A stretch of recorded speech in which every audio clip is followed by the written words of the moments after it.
Assalamualaikum warahmatullahi wabarakatuh. Perkenalkan, nama saya Diki Rahmat Suhendro dengan ID student 280567366, Program Studi Digital Business Management. Yang terhormat Bapak Norbertus Antoine Binsasi Spil MPhil sebagai Primary Instruktur Mata Kuliah Pancasila.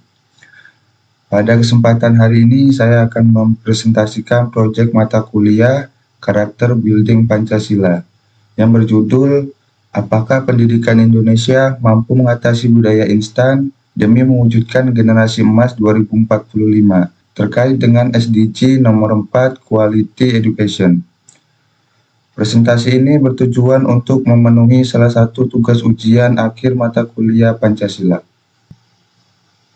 Latar belakang. Indonesia menargetkan generasi emas 2045, yaitu generasi yang unggul, berdaya saing global, dan mampu membawa Indonesia menjadi negara maju. Namun, tantangan dalam sektor pendidikan masih berkembangnya budaya instan di kalangan siswa berakibat pada rendahnya daya juang, pemikiran kritis, dan keterampilan problem solving.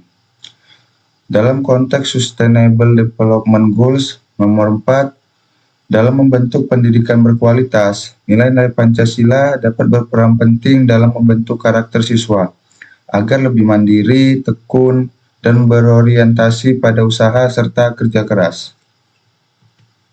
Rumusan masalah.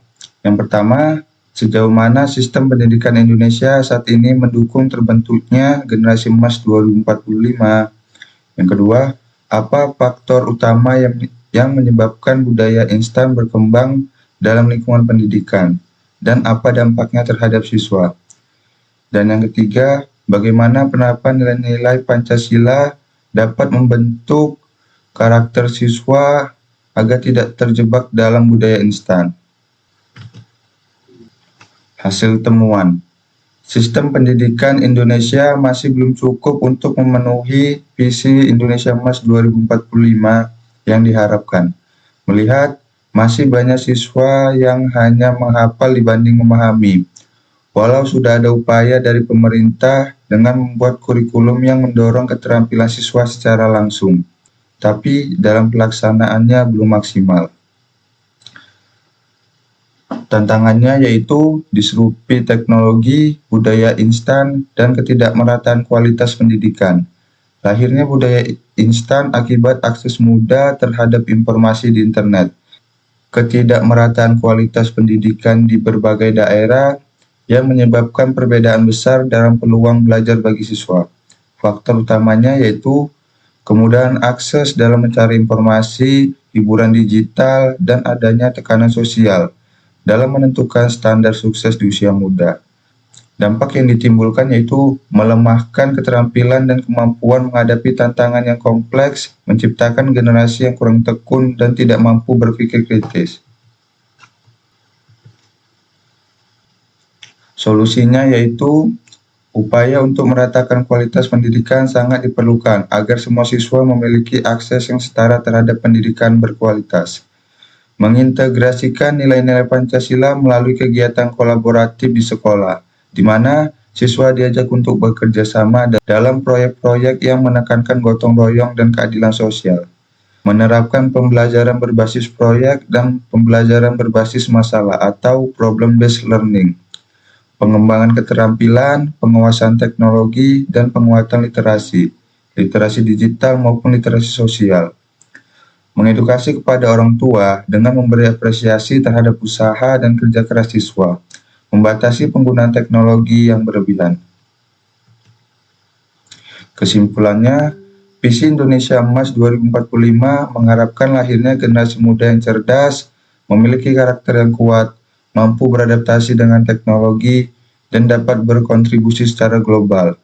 Untuk mencapai tujuan ini, sistem pendidikan di Indonesia perlu bertransformasi menjadi lebih adaptif dan sesuai dengan tuntutan zaman. Penanaman nilai-nilai Pancasila dapat dilakukan dengan mengintegrasikan ke dalam kurikulum dan proses pembelajaran, sehingga siswa tidak hanya mendapatkan pengetahuan akademis, tetapi juga membentuk karakter yang sesuai dengan identitas bangsa. Refleksi diri. Keterlibatan saya pada proyek ini mengangkat isu krusial mengenai seberapa baik pendidikan di Indonesia dapat beradaptasi dengan budaya instan demi menciptakan generasi emas 2045. Dari keterlibatan proyek tersebut, saya menemukan hubungan antara penerapan nilai-nilai Pancasila dan tujuan pembangunan berkelanjutan atau SDGs, terutama dalam upaya menciptakan pendidikan yang berkualitas dan penuh martabat. Saya menyadari bahwa nilai-nilai Pancasila bukan hanya sekedar landasan ideologi negara, tetapi juga berfungsi sebagai sarana untuk membentuk generasi yang kritis dan mandiri, yang tidak terjerumus dalam budaya instan. Kerjasama ini juga melatih saya dalam aspek komunikasi, rasa tanggung jawab, dan kepedulian terhadap anggota kelompok lainnya. Sekian presentasi dari saya. Terima kasih.